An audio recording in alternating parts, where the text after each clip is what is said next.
اعوذ باللہ من الشیطان الرجیم بسم اللہ الرحمن الرحیم۔ محترم ناظرین اور عزیز طلباء، السلام علیکم ورحمۃ اللہ وبرکاتہ۔ پہلے 3 دنوں سے ہم حالی کا خاکہ پڑھتے آ رہے ہیں۔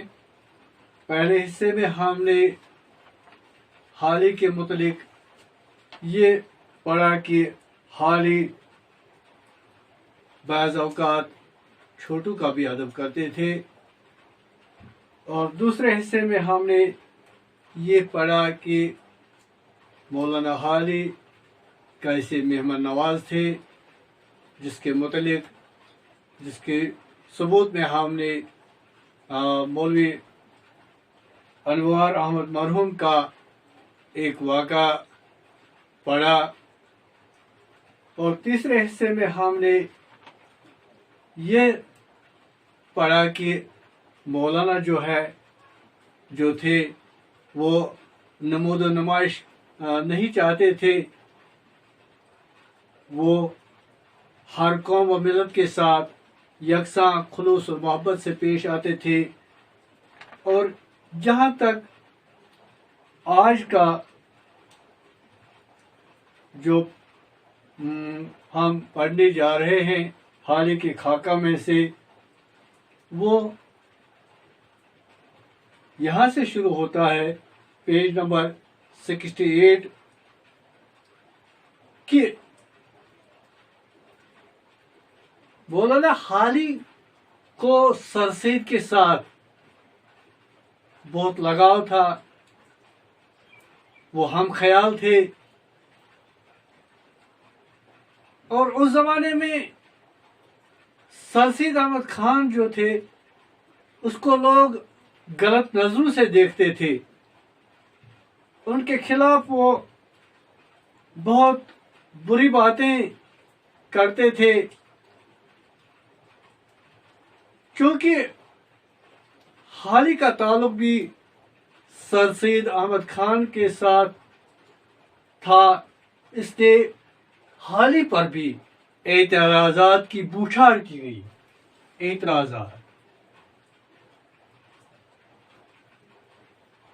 اعتراض کی جمع۔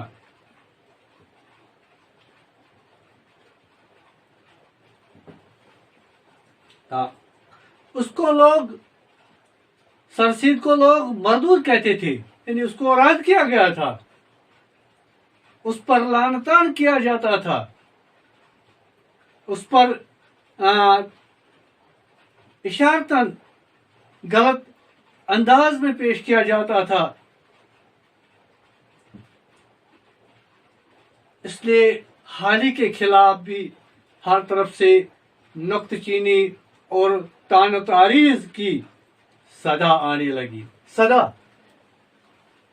سواد دالب صدا مانے آواز، اور سین دالب صدا مانے ہمیشہ۔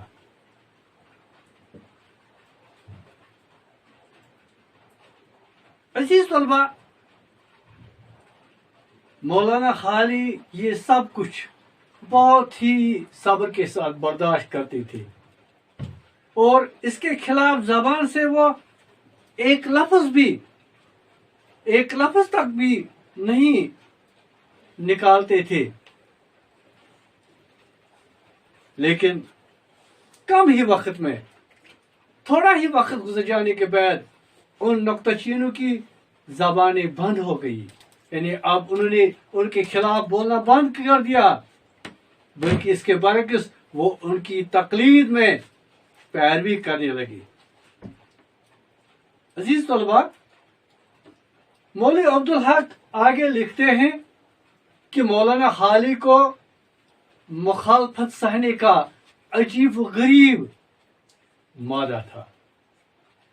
کبھی کبھی انہیں نامعقول بات اور فضول بحثوں پر شرارت بھی چڑھتا تھا، لیکن پھر بھی وہ ان کو کچھ نہیں جواب دیتے تھے، وہ صبر کرتے تھے، ضبط اور اعتدال ان کے بہت بڑے اوصاف تھے. یعنی وہ اپنی زبان کو قابو میں رکھتے تھے، وہ بیچ کا راستہ نکالتے تھے. ضبط مانے قابو میں رکھنا اور اعتدال مانے بیچ کا راستہ اختیار کرنا. ورنہ جوش میں آ کر آدمی اپنا اعتدال کھو دیتا ہے اور بجائے کچھ کہنے کی چیخنے چلانے لگتا ہے. عزیز طلباء، مولانا عبدالحق حالی کے متعلق آگے لکھتے ہیں کہ انہوں نے اپنی کسی کتاب کی رجسٹریشن بھی نہیں کرائی. لوگوں نے ہی ان کی کتابوں کو چھاپا. ان کے مسدس، ان کا جو مسدس ہے، جتنا وہ چھپا اتنی کوئی اور کتاب آج تک نہیں چھپی. مسدس ایسی نظم کو کہتے ہیں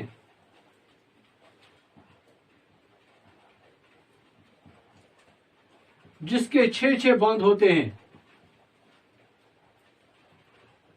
یعنی 6 بند والی نظم کو مسدس کہتے ہیں.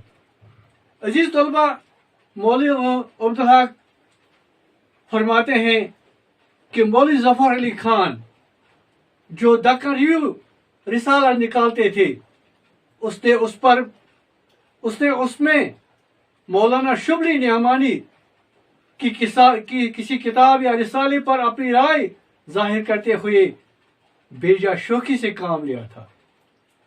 مولانا